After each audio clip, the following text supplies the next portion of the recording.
In the CBI theater, the military police were faced with two kinds of traffic problems. Traffic through a tortuous, unexplored jungle on a road still under construction, which has since been named the Stillwell Road, and street traffic in ancient foreign cities, not yet geared to the high speed of modern war. One such foreign city is Calcutta, India, metropolis of the Orient, home of 3 million Hindus and sons of Mohammed. Capital of the province of Bengal, second only to London as the largest city in the British Empire, Calcutta is the spillway through which all Allied supplies pour into Burma. To its steaming harbor on the Hooghly River, 80 miles inland from the Bay of Bengal, ships arrive daily from America's assembly lines. But from Calcutta's docks to the foxholes of Burma is a distance of 1,000 miles. First by rail across the face of India to Lido, where the Stillwell Road begins.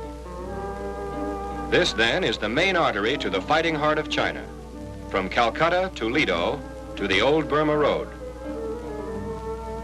The first American convoys began moving through Calcutta in June 1942. Almost overnight, this ancient city, because of its geographic position, became the most strategic depot in the CBI theater. And with its new importance, new problems arose. Its native population, their customs, their very religions, were set to a tempo much too slow for the swift efficiency of a modern army. United States military vehicles found themselves disputing the right-of-way with rickshaws, ox carts, the city transit system, pedestrians, bicycles, and civilian cars. Calcutta was a veritable obstacle course in traffic control.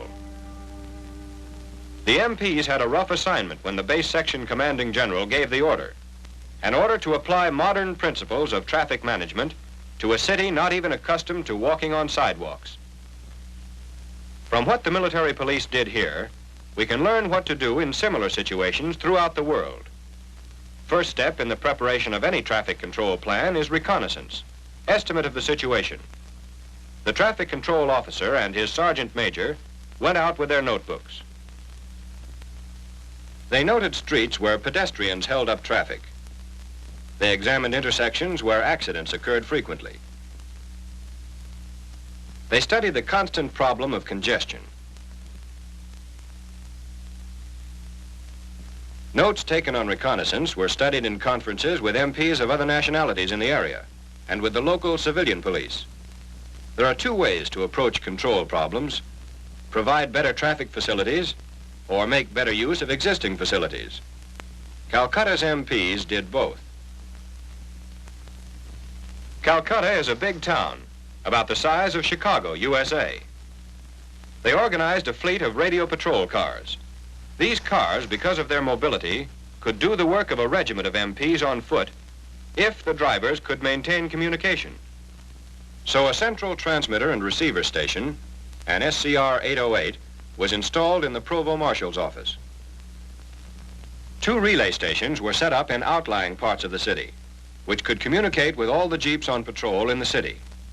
Those on the outskirts checked in hourly by phone. Military Police Headquarters was connected to this radio net by a direct telephone wire to the Provost Marshal's office. Thus, the traffic control officer at MP Headquarters could instantly get in touch with any patrol car cruising within radio range. When the organization started, the patrol section consisted of 1 officer and 13 enlisted men. There were 6 radio cars, jeeps, conspicuously painted. Each had an SCR 610 in the back seat. Their radio range was the city limits of Calcutta. The patrols were assigned beats throughout the city. A small fleet of radio cars can be as effective as a policeman on every corner. On their street patrols, they worked closely with the MPs from the British Army. The native police were also included in the control system. Cooperation was important. Together, these men formed a team that could legally deal with the drivers of all vehicles in Calcutta. Taking a personal interest in these patrols was the base section commanding general. He had in his car a radio set with which he could contact personally any cruising jeep. Frequently, he came out to get an on-the-spot look at their problems. And their problems were many. The MPs couldn't be everywhere. They were one battalion. The city of Calcutta covers 32 square miles. They depended heavily on traffic signs, which they made themselves from whatever scraps of material they could salvage. They had also discovered how to make their warnings demand attention. Back at the docks, the patrol car system was paying off.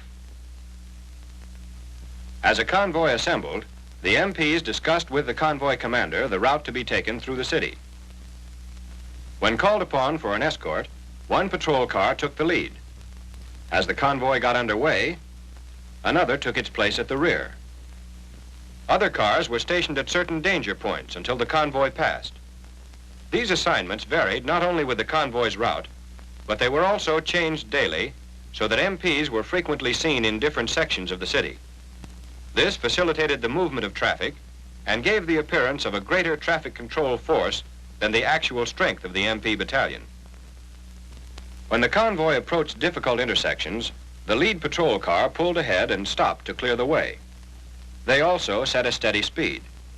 This helped the last vehicle in line from having to speed to keep up. Accordion action. And every MP knows what that can do to a convoy. Radio communication was maintained by the two patrol cars, at the head and at the rear. Each periodically reported to MP headquarters, where the convoy's passage through the city was checked according to the schedule previously arranged. But despite all precautions, accidents occasionally happened. Accidents which by themselves could jam the streets, or as in this case, by the crowds of curious idlers they collected. An Indian policeman ran to report one on a street where the convoy was due to pass. The desk sergeant at MP headquarters took down the information. An accident blocking the street might hold up a convoy of vital supplies. He called the switchboard operator. The operator plugged the sergeant's telephone line into the remote control radio circuit, and the traffic control system went into action like clockwork. Without leaving his desk, the sergeant was able to contact the patrol car cruising nearest the scene of the accident. The location of the accident was given. In seconds, the patrol car was on its way there. The need for reporting all accidents immediately was constantly stressed to the native policemen and Army drivers. Not only was the threat of a convoy delaying roadblock often quickly relieved, but the MPs could conduct an investigation on the spot to determine the circumstances and who was to blame. This was a great improvement over the time when the MPs were informed of an accident days or weeks after it happened. But most accidents were of a minor nature and were disposed of quickly by the MPs with a minimum of misunderstanding and hard feeling. Records showed that in most cases the Army driver was not at fault.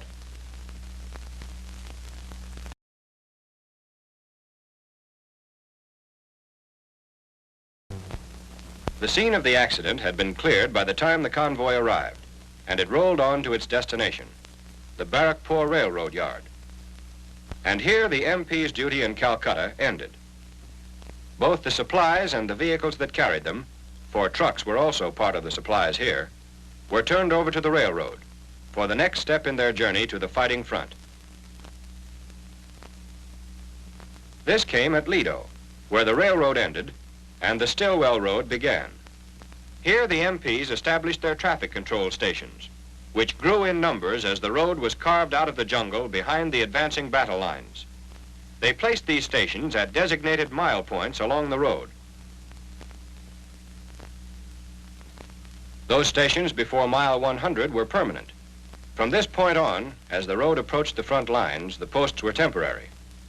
When this picture was photographed, the road extended only as far as Warrasup. Today, however, all stations are permanent because the Lido Road has been completed and is a part of the overall Stillwell Road. The armies of 3 nations used Lido as a point of operations, a base of supply. The problems here were much different from those in Calcutta. Calcutta's MPs had a problem in city traffic. Lido's MPs were working with an army in the field. And Lido's 16-mile unloading zone was one of the most congested areas in the CBI theater. Supplies and armored vehicles had to be unloaded from flat cars right onto the main highway, which was already jammed with traffic. From their Lido headquarters, the military police maintained highway patrols 16 hours a day. Other patrols were assigned to specific points throughout the area. Traffic Control Station number 1 was located at the northern entrance to Lido.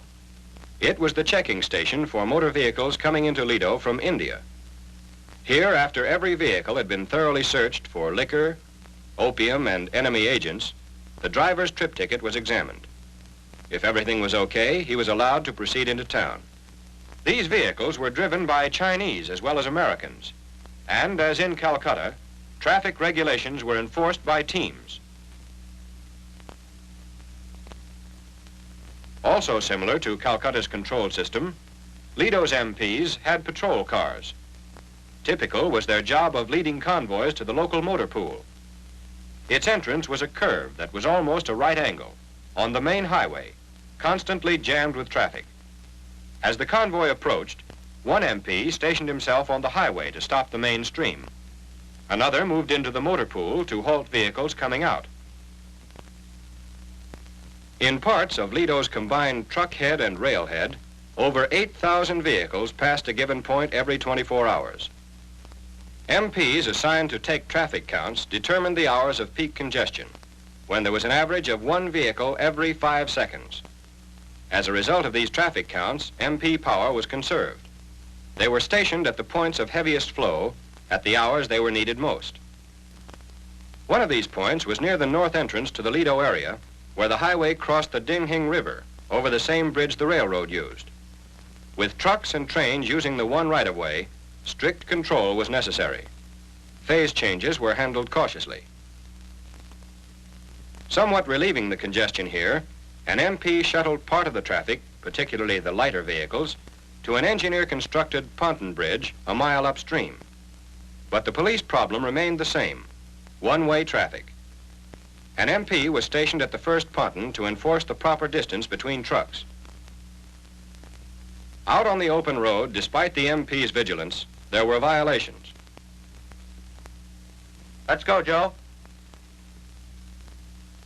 Speeding on curves was extremely dangerous anywhere along this road. Drivers caught doing it could expect the fullest through-channels fury of the Provost Marshal. The MPs ordinarily approached the driver from the rear, but in this case they came directly over because they knew him. The MP battalion kept exact records of such offenses by organization, and monthly reports indicated where driver discipline or training was unsatisfactory. Traffic Control Station number 2 was located 4 miles east of Lido. This was the eastern gate to the Lido area, and here outgoing vehicles received another check. On the other side of this barrier line, the Stillwell Road entered open country and became the damnedest highway in the world. Over the Naga Hills, through the Hukwang jungle, through the tropic heat and the monsoon's mud, to the Japs. It was 200 miles to Warasup. The engineers built the road.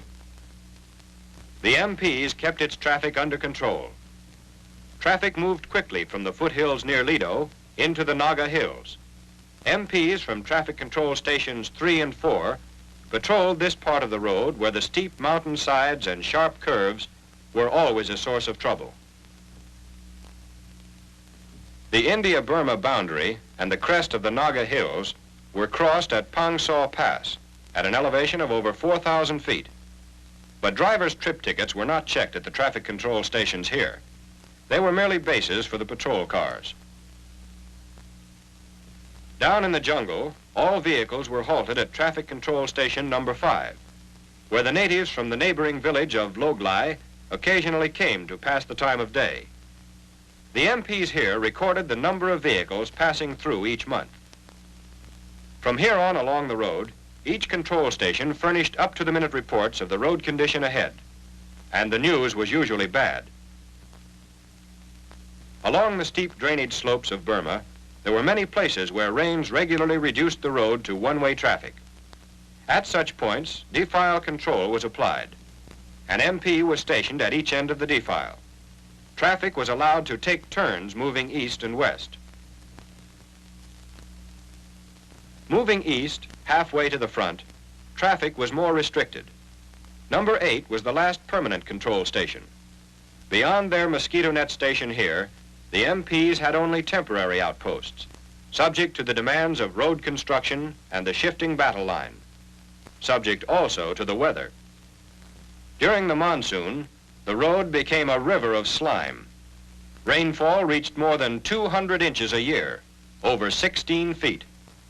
Early every summer, the engineers had to build a 2-mile causeway over the hard surface road. It became completely submerged by high water. This stretch of road required strict traffic control. Every trip ticket had a priority.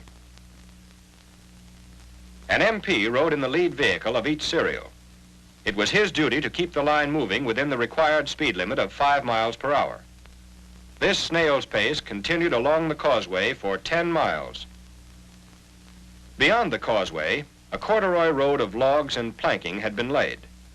This stretch was above the high water mark, but still a veritable swamp. At the log road's end, the MP in the lead vehicle jumped out as the convoy moved on over one of the road's 700-odd bridges that was still under construction. Another defile. The movement of vehicles in situations of this kind wasn't possible without MP supervision. The MP's well-camouflaged advance headquarters was located at the road's 180th mile. The rest of the road was patrolled from this station. But near Warrizup, near the road's end, heavy rains and flooded creeks had washed away completely the supports of the Warra River Bridge. The engineers had come in. Any obstruction to the road or change in traffic conditions quickly brought MP officers to the scene.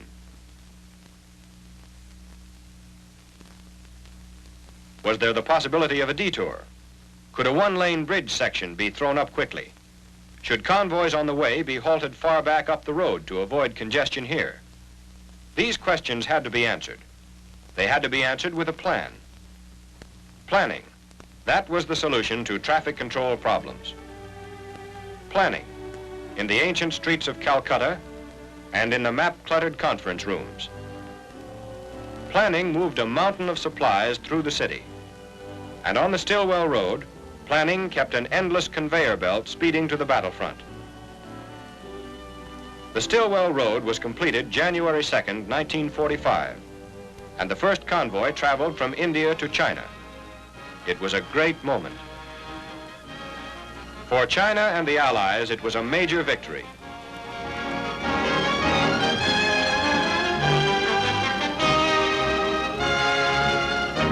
And the military police claimed no small chapter in the history of this great supply line. They were on the job to the end of the road.